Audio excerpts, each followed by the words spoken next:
قال الله تعالى في محكم تنزيله وأصدق القائلين والله أخرجكم من بطون أمهاتكم لا تعلمون شيئا وجعل لكم السمع والأبصار والأفئدة لعلكم تشكرون. الله سبحانه وتعالى وحول لي هدده وحان إذن كسر ساري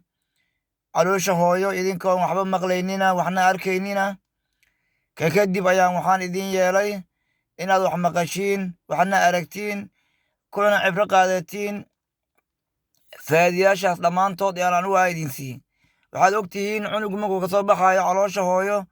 waxba ma ogo waxna ma maqlaayo waxna arki maayo xataa magow isbitaalka kasoo baxo ilmaha laga soo saaro ee guriga la keeno asbuucyada ugu horeeyo iyo bilaha ugu horeeyo xataa haddii saxaro qabato ma ogo in saxaro hayso waa iska shubaa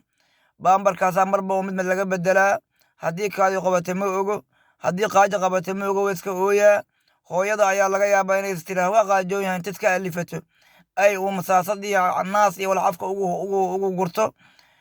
haddii xanuun qabto lama ogo asaguna ma ogo waa iska ooyaa intaasoo dhan lama ogo allah subxaana watacaala ayaa ku ilhaamiyey kadib cunugu wuxuu gaaraa heer haddii qofka uu dhinaciis laga dhawaaqo ou damoodo wuxuu yaqaanaa qofka warramaayo wuxuu yaqaanaa qofka warramaayo qof u dhow inuu yaho waalidkiisa iyo qof kale inuu yahay heer wuxuu gaaraa haddana haddii uu lala hadlo layidhaha hebelow ama hebley layidhaha ou soo damoodo inkastoo uuna hadalka awoodin bilaha ugu horreeya sanadka ugu horreeya intaba laakiin haddana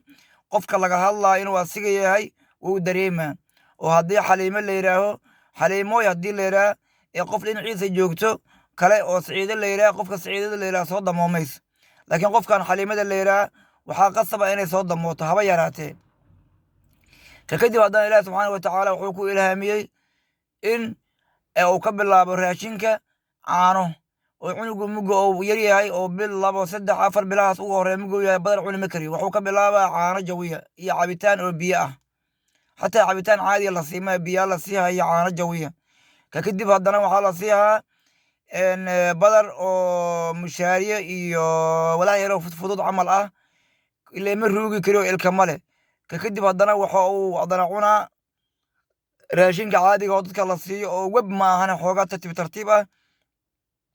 wuxuu gaaraa haddana heer haddii meel ay cuncunto oo gacanta isaga xogo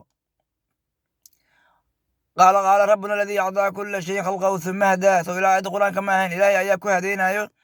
haddii meel cuncunto inuu lugta isaga xogo iyo inuu gacanta isaga xogo wuu kala dooranaa maxaa yeele xooluhu waxay isaga xogaan gacanta waxay isaga xogaan dhehe lugaha marna waxay la aadaan geed laakiin qofka bani'aadamka ilaahay wuxuu ku ilhaamiyey inuu gacanta isaga xogo haddaad wax u taagto cunugu waa aragtay wuxuu ku doonahaa gacanta lugta muu ku doonto allah subxaana watacaala ayaa ku ilhaamiyey weliba ilmaha mugayar yihiin waa islaam oo ilmaha gaaladu dhashay iyo kuwa islaamku dhala intaba waa islaam waxay ay gooni u leeyihiin oo fitri ahaa oo ilaahay uga ilhaamiyey ilmaha kale inta ugu badan ilmaha islaamka damooda waxay gacanta u taagtaan gacanta midigta waa laga yaabaa mararka qaar inay xoogaa qaldamaan laakiin mugaad wuxuu taagto raashina